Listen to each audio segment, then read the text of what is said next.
नमस्कार, मैं हूं Iqbal Parvez. India news desk में आपका स्वागत है। साथियों, भारतीय जनता पार्टी, नरेंद्र मोदी, अमित शाह बंगाल से बदला लेना चाहते हैं। बंगाल में जितनी पूरी तरह से उन्हें हार मिली है उसका बदला वो बंगाल को तोड़ कर लेना चाहते हैं। वो ममता बनर्जी से बदला लेना चाहते हैं, बंगाल को दो हिस्सों में बांट कर। जी हाँ, अभी ये खबर आ रही है, ये बताया जा रहा है कि बंगाल जो एक पूरा राज्य है उसका उत्तरी हिस्से को वो तोड़कर यूनियन टेरिटरी बनाएंगे और वहाँ पर वो अपनी सत्ता कायम करेंगे, जिस पर ममता बनर्जी जी ने कहा है कि हम ऐसा होने नहीं देंगे, हम इसकी बिल्कुल इजाज़त नहीं देंगे। आप सोचिए कि कितनी ये खिसियाहट है भारतीय जनता पार्टी को कि वो किसी भी तरह से बंगाल अगर पूरा ना मिला तो उसे दो टुकड़ों में बांटकर उस पर कब्जा किया जा सके, उस पर सत्ता हासिल की जा सके। साथियों, आप देखिए कि भारतीय जनता पार्टी की नीति क्या है, नरेंद्र मोदी क्या चाहते हैं। ये लोग किसी भी कीमत पर सत्ता चाहते हैं, सत्ता हासिल करने के लिए फिर चाहे उन्हें कुछ भी करना पड़े, चाहे वो देश को तोड़ना पड़े या फिर राज्य को तोड़ना पड़े। साथियों, और जहां उनकी सत्ता नहीं मिलती है वहां पर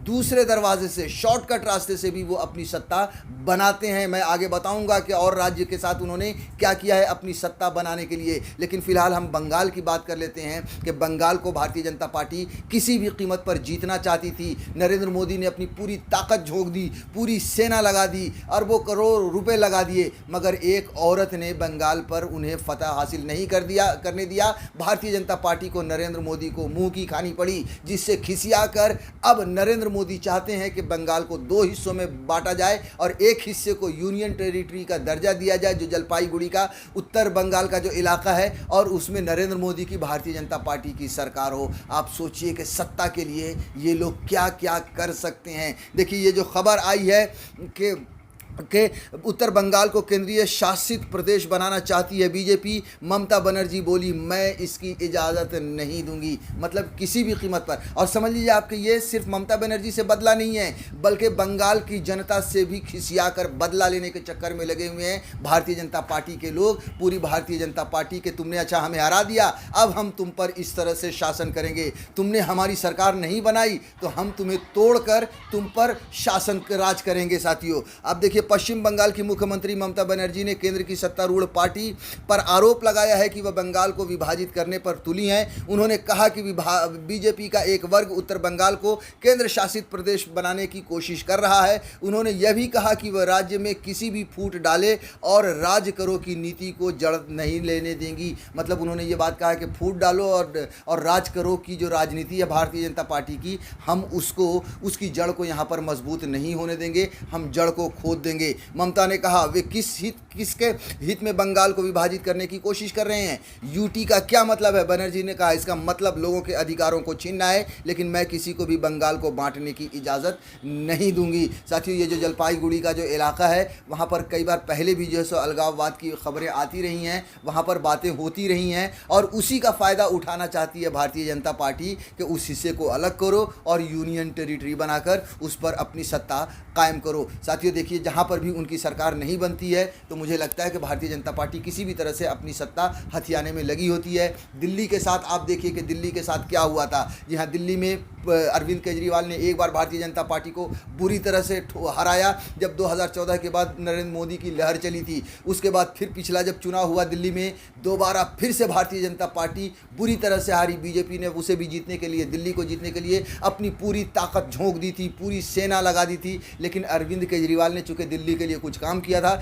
इसलिए जनता ने भारतीय जनता पार्टी को वोट ना देकर अरविंद केजरीवाल को जिताया। उसके बाद जो है क्या किया गया, भारतीय जनता पार्टी ने क्या किया कि वहाँ पर एलजी को पूरी तरह से मुख्य बना दिया कि अब जो है सो सारे फैसले एलजी लेगी, यानी कि जो अरविंद केजरीवाल की सरकार, वो मिनिस्टर विदाउट पोर्टफोलियो, यानी उनके पास कोई पावर नहीं होगा, सारे पावर एलजी के पास होंगे। अब जब एलजी के पास पावर होंगे तो क्या होगा, भारतीय जनता पार्टी का होगा एलजी, फिर वो जैसे चाहेगी सरकार को चलाएगी, यानी कि इनडायरेक्टली सत्ता भारतीय जनता पार्टी की ही होगी। साथियों, आप ये बता दीजिए कि सुप्रीम कोर्ट का ये आदेश था कि जो चुनी हुई सरकार होगी उसके हाथ में ही पावर होगा, लेकिन उसके बावजूद भी भारतीय जनता पार्टी ने एक नियम बनाया, एक कानून पास किया और उसके बाद सारे पावर एलजी को दे दिया। तो इस तरह से भारतीय जनता पार्टी सत्ता के लिए काम करती है, किसी भी कीमत पर उन्हें सिर्फ और सिर्फ सत्ता चाहिए। ठीक वैसा ही काम कर रही है अब भारतीय जनता पार्टी बंगाल में। अब चूँकि बंगाल एक बड़ा राज्य है, उस पर जो है सो केंद्र शासित राज्य नहीं बना जा सकता, तो उसने क्या करने की कोशिश की है कि बंगाल को दो हिस्सों में बांटा जाए और एक हिस्से पर कम से कम अपना कब्जा किया जाए और उसके बाद धीरे धीरे करके बंगाल के दूसरे हिस्सों पर भी पैर फैलाएंगे, क्योंकि जो इन्होंने दूसरे नेताओं को तोड़ा था, अपनी पार्टी को मजबूत करने के लिए दूसरी पार्टी के नेताओं को बुलाया था, वो भी अब छोड़ छोड़कर भारतीय जनता पार्टी को जा रहे हैं, फिर से तृणमूल में वापस जा रहे हैं। ऐसे में अब इनके पास यही एक रास्ता बचा था जिस पर इन्होंने काम करना साथियों शुरू कर दिया है। साथियों, हालांकि भाजपा की जो राज्य इकाई है उसने इस बात से इनकार किया, लेकिन ये भी कहा है कि अगर किसी का अपना एक नज़रिया हो तो उसके बारे में हम टिप्पणी नहीं कर सकते। देखिए, भाजपा की राज्य इकाई ने यह कहते हुए जवाब दिया है कि वह बंगाल को विभाजित करने के किसी भी कदम को स्वीकार नहीं करती है और बनर्जी जिन विचारों का जिक्र कर रही थी वे कुछ व्यक्तियों के विचार हो सकते हैं। आप सोचिए, कुछ व्यक्तियों के यानी कि विचार, ये जो धुआं उठा है उसकी चिंगारी कहीं ना कहीं लगी है और इसमें सच्चाई नज़र आ रही है, जो भारतीय जनता पार्टी की राज्य इकाई भी मान रही है कि कुछ व्यक्तियों के विचार हो सकते हैं। पार्टी के जलपाईगुड़ी इकाई के नेताओं ने कहा कि इस मांग पर एक आभास बैठक भी हुई है और संसद के मॉनसून सत्र में इस मुद्दे को उठाया भी जाएगा। तो आप साफ मना नहीं कर सकते कि भारतीय जनता पार्टी चाल नहीं चल रही। यहाँ ये भले हो सकता है आप ये कहें कि साहब मोदी की या शाह का इसमें कोई लेना देना नहीं है, वहाँ पर जो है सो कुछ व्यक्तियों के विचार ऐसे हो सकते हैं। तो साहब, भारतीय जनता पार्टी की जो भी विचार होती है और जो भी विचार होता है, जो भी विचारधारा होती है, वो नरेंद्र मोदी और अमित शाह से ही शुरू होती है और उन्हीं के इशारों पे सारा काम होता है। ये पूरा देश और पूरी दुनिया जानती है।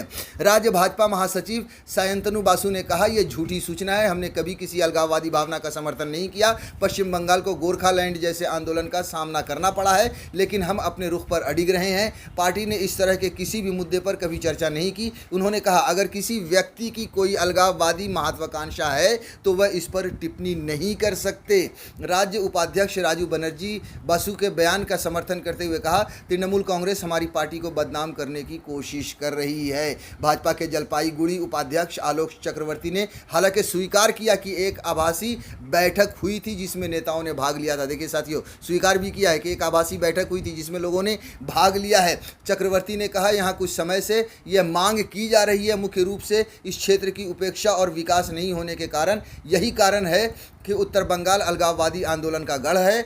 एक राज्य का आंदोलन संभव नहीं है, लेकिन केंद्र शासित प्रदेश बनाना संभव है। इस मुद्दे को संसद के मॉनसून सत्र में उठाया जाएगा। हालांकि उन्होंने इस बात की पुष्टि या खंडन नहीं की कि बीजेपी के 2 सांसद वर्चुअल मीटिंग का हिस्सा थे या नहीं। अब आप देखिए, सिर्फ अलगाववादी नेता ही नहीं बल्कि बीजेपी के 2 नेताओं की वर्चुअल मीटिंग में उपस्थिति पर भी सवाल उठ रहे हैं। मतलब वो मना भी नहीं कर रहे हैं कि वो लोग शामिल नहीं थे, जो साफ साफ दर्शा रहा है कि कहीं ना कहीं भारतीय जनता पार्टी लगी हुई है कि अब बंगाल को भी 2 टुकड़ों में किया जाए और उसके एक हिस्से पर इनको अपनी सत्ता, इनको अपना जो है सो अपना राज चलाया जाए।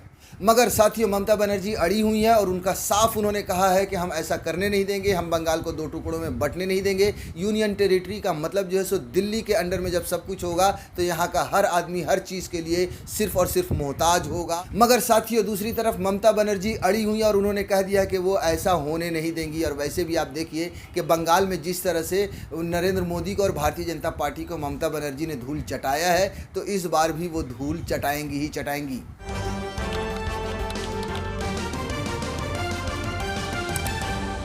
आपकी आवाज